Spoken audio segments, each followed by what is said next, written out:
राम राम। भगवान का जो भी कोई भक्त हो, किसी जाति का हो, किसी धर्म का हो, लेकिन अगर सच्चे मन से भगवान का पूजन करता है, भगवान की भक्ति करता है, तो भगवान स्वयं उसको अपना मार्ग दिखाते हैं।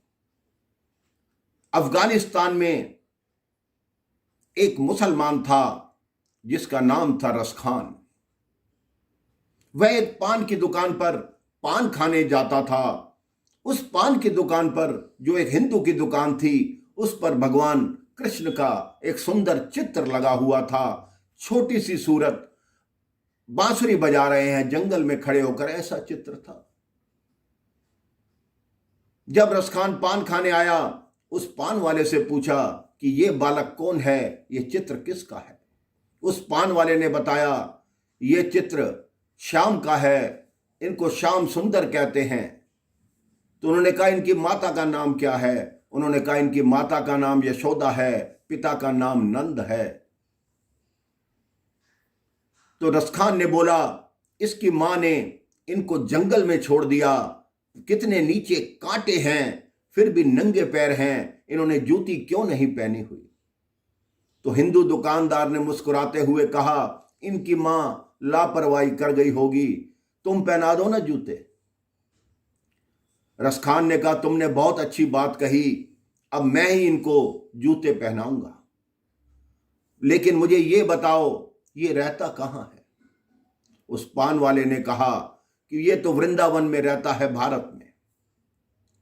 अब रसखान ने बहुत सुंदर जूती तैयार की और वृंदावन के लिए अपने घर से रवाना हुआ। कई माह के सफर के बाद वो वृंदावन पहुंचा। वृंदावन में आकर पूछता है कि यहां श्याम कौन है, कहां रहता है? वहां के ब्राह्मणों ने कहा, यहां तो कई श्याम रहते हैं, कई बच्चों के नाम श्याम हैं। रसखान ने कहा, नहीं, जिसकी मां का नाम यशोदा और पिता का नाम नंद है। तब ब्राह्मणों ने कहा, वो तो बाके बिहारी मंदिर में जाइए, आप बिहारी जी की बात कर रहे हैं, उन्हीं के अनेक नाम हैं, कोई उन्हें श्याम कहता है, कोई मनमोहन कहता है, कोई बिहारी कहता है, आप बिहारी जी के मंदिर जाइए। रसखान जैसे ही मंदिर में प्रवेश करने लगे, पुजारियों ने उनको रोक दिया कि तुम मुसलमान हो, मंदिर के अंदर प्रवेश नहीं कर सकते। रसखान बाहर सीढ़ियों पर बैठ गए और कहने लगे, कोई बात नहीं, मैं प्रवेश नहीं कर सकता, लेकिन मेरा श्याम तो घर से बाहर आएगा।